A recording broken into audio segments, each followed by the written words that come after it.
Bonjour à tous et bienvenue dans cette nouvelle vidéo où aujourd'hui, la troisième partie des cartes WinTV. On va changer de formule cette fois-ci par rapport aux deux autres épisodes.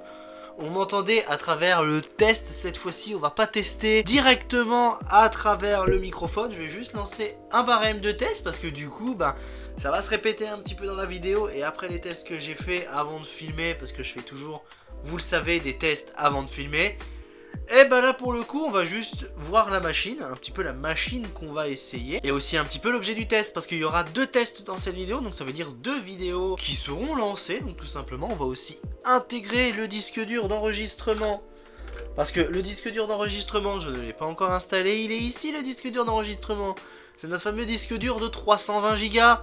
J'ai gardé encore toutes les vidéos intactes dedans, je préférais pas y toucher au cas où si mon montage commençait à foirer, comme ça au moins je sais que j'ai encore les vidéos à l'intérieur. Donc voilà, donc dans l'objet de ce test, on va tester une carte spécifique qui a bien failli ne pas fonctionner, mais pour le coup, qui a réussi à fonctionner dans les plus brefs délais. Donc quand je vous dis les plus brefs délais, c'est que ça a bien fonctionné, que j'ai pas eu besoin de tout réinstaller et de l'installer dans plusieurs machines. Parce que vous verrez le bordel, toutes les machines que j'ai fait pour faire ces séries de 4 vidéos, j'en ai bavé. Bon, en tout cas, j'en ai bavé à bon escient, c'était surtout bon enfant. Voilà, donc maintenant, on va voir un petit peu le matériel que nous allons voir. D'ailleurs, c'est un matériel qu'on a déjà vu sur la chaîne. C'est vraiment vieux, hein. C'était au tout début que je faisais les retours déchetterie. On avait déjà testé cette carte mère, et là, ce coup-là, on va faire tout ça avec de bonnes bases. On se retrouve tout de suite. Donc à présent sur cette machine, donc alors je voulais raccorder le disque dur qu'on voit là, mais le problème c'est que je ne pourrais pas le raccorder pour la simple et bonne raison que j'ai pas de câble SATA. Donc du coup on va enregistrer sur ce disque dur là, ce qui ne sera pas trop un problème. Alors question matérielle, nous allons passer sur les cartes en premier lieu.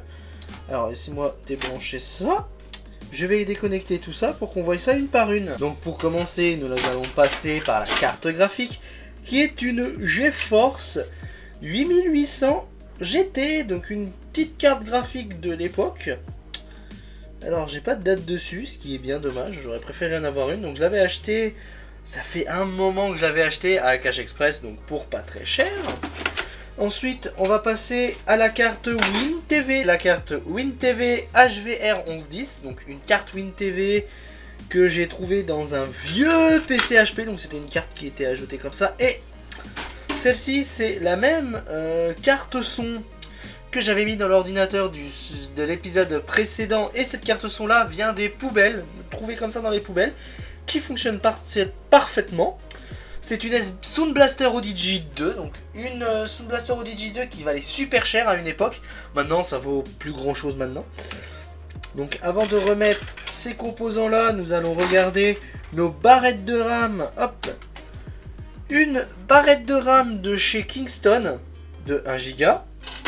Et une autre barrette de RAM. Alors par contre je vois sur les puces que c'est du Micron. Et donc pareil, une de 1 Go à 667 MHz. Alors celles-ci elles sont à combien? J'ai pas plus d'infos que ça, mais tout ce que je sais c'est que c'est deux barrettes en DDR2. Si on veut passer au processeur, nous sommes sur une carte mère ASRock que nous avons déjà vue en retour déchetterie. C'est le modèle Alive NF6G VSTA pour Vista, j'imagine. Donc j'ai nettoyé le processeur du même procédé que j'avais fait la dernière fois. Donc nous sommes en face d'un processeur AMD Athlon 64 X2, le modèle 5200+, un dual core avec de la même veine qui était les Pentium D à une certaine période. C'est deux Athlon 64, en fait c'est les deux Athlon 64. Des très bons petits processeurs d'époque. À présent on replace le processeur. Voilà, maintenant j'ai plus qu'à appliquer la pâte thermique. Comme vous voyez, j'ai fait un point qui est largement suffisant pour notre processeur. Le côté là, ensuite le côté-ci. Et comme on voit, c'est bien raccordé. Donc à présent, on va reconnecter les éléments un à un. Notre fameuse WinTV. Notre fameuse carte graphique, que je vais d'ailleurs tout de suite raccorder à cette prise Molex. J'adore la galère sur cette chaîne. Alors on va débrancher le disque dur. Et sinon je ne vais pas y arriver. Hop là. Voilà. On a mis tous les éléments, j'ai plus qu'à les visser. Et on branche notre HDD, donc un HDD de 250 Go. Et après nous allons voir notre petite alimentation que voici. Alors du coup, comme vous voyez ici, nous sommes en face d'une alimentation de chez FSP de 300 watts qui vient d'un PC, si je me trompe pas, Acer, qui est dans mon local, donc qui est dans mon local tranquillou. Que l'on verra dans une vidéo, dans une future vidéo. Je vais pas prononcer les vidéos parce qu'il y en aura beaucoup qui vont arriver cette année.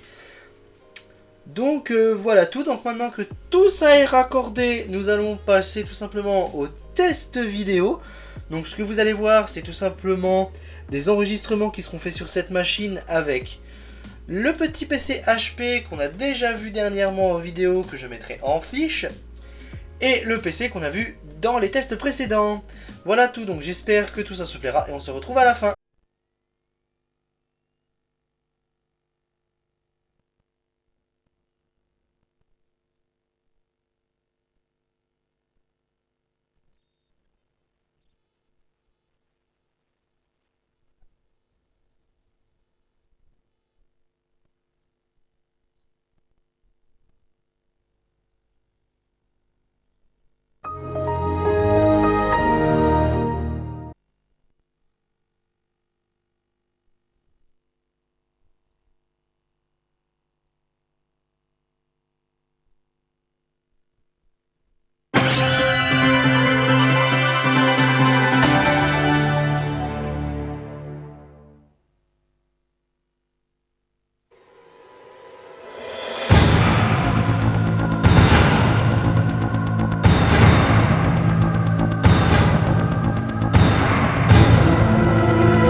Imaginez qu'on vous mette en charge d'écrire une nouvelle loi. Dès l'instant où vous la formulerez, cette loi sera adoptée et mise en application par le système judiciaire de votre pays. Quelle serait alors cette nouvelle loi? Bon, bah voyons voir ce que les gens réclament. L'argent ne sera plus notre modèle économique, ce sera l'échange. Toute personne aura de quoi vivre jusqu'à la fin. Alors moi je veux bien, mais je suis pas sûr qu'une seule loi suffise là. Du coup, celui qui ne produit rien se retrouverait sans rien, et celui qui produit aurait tout, ça ne résout rien, juste ça change l'euro, MDR. J'ai répondu que toute personne aura de quoi vivre. Ah, parce qu'il suffit de le dire pour que ce soit vrai? Et par quelle magie, s'il faut échanger, tu échanges de l'air contre de la bouffe, toi? Un acte par un acte.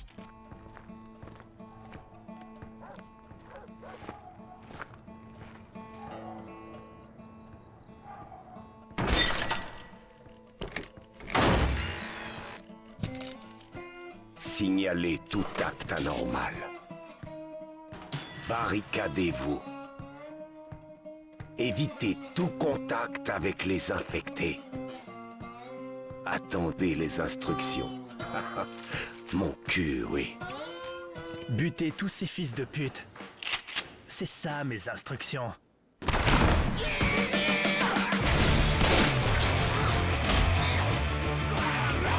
C'était un quartier sympa avant.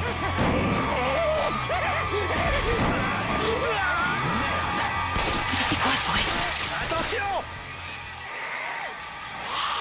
On a été se foutre dans une sacrée merde. Reculez, reculez! Qui a foutu un point d'évacuation en haut d'un immeuble de 30 étages? Dîner, coach. Pense à l'hélicoptère.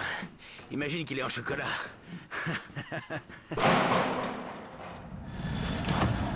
Hey, ils sont passés où? Eh oh! Oh non, c'est pas vrai. Y'a quelqu'un? C'est pas vrai. Dites-moi que je rêve. Je croyais qu'ils étaient censés sauver notre peau. Faut croire qu'il y a eu un changement de plan.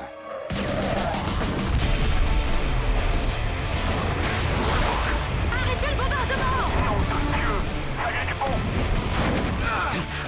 Que chiate! Il m'a eu!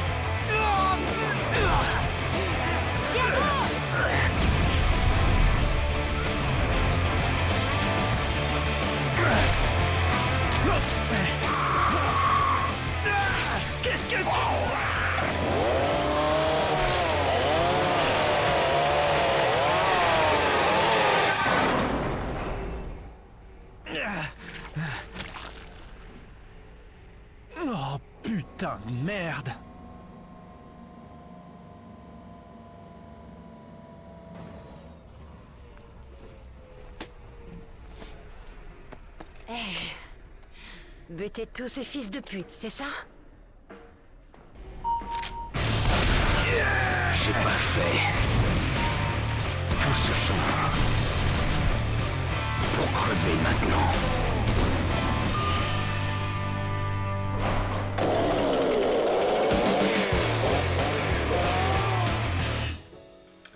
C'est à présent que s'achève cette vidéo sur la Wii TV. HVR11, si je me trompe pas de modèle, mais normalement oui, chez la HVR11, exactement la 1110. Donc que ce que je vais en résulter de ce test, c'est que ça marche très bien, hein, comme vous avez pu constater sur les quelques petits extraits que je vous ai mis de ce test. On entend très bien le son passer par la carte WinTV, donc ça sort de la carte, hein, ça sort pas de la carte son comme je disais, j'avais intégré, parce que la carte son que j'ai mis dans le PC, c'est parce que le chipset audio ne fonctionne pas, donc il est défectueux, mais c'est pas trop grave, hein. J'ai des cartes son, j'ai ce qu'il faut, c'est pas ça qui manque. Non, le souci c'est les latences quand on enregistre, donc alors j'ai mis tout ce que j'ai testé. Donc comme je disais, je mettrai en description les tests, c'est-à-dire tout ce que j'ai enregistré avec, donc en version longue, hein, comme j'ai fait avec la vidéo précédente, où tout est ensemble. Là, je me suis pas fait chier, j'ai tout mis ensemble. De toute façon, hein, j'ai juste mis étape par étape, et puis comme ça, vous avez un petit peu comment je me suis apprêté pour faire ce test, hein, tout simplement. Donc si j'ai mis que quelques extraits, c'est tout à fait normal. Je voulais pas que la vidéo soit trop longue, et puis qu'au final, ouais, on se dise, ouais, ça fonctionne. Là, c'est vraiment, vous pouvez voir les latences réelles, quoi, parce qu'on voit à l'utilisation que j'ai pas mal de soucis avec la souris. J'ai essayé, mais c'est pas possible. C'est pour ça que j'ai été obligé au bout d'un moment de stopper, de reprendre, de stopper, de reprendre. Enfin bref, c'est vraiment un total délire. Mais en tout cas, si on veut brancher un magnétoscope ou un DVD, ça passe nickel, hein. Enfin, surtout le magnétoscope, hein. C'est surtout le magnétoscope. Ou si vous mettez un boîtier en HDMI pour enregistrer le truc sur Canal+. Je sais pas, je donne des pistes comme ça. Donc en tout cas c'est tout pour cette vidéo, j'espère qu'elle vous a tout de même plu, hein. Ça nous a permis de voir du matériel qu'on avait juste testé vite fait dans des vidéos comme ça, dans les retours déchetterie, et ça nous permet aussi de voir si tout fonctionne correctement. Donc voilà, donc j'espère que ça vous a plu, et je vous dis à la prochaine, ciao. Faut que j'arrête d'agresser ce microphone, ça va pas le faire, on va serrer un peu. Voilà, normalement ça devrait être bon.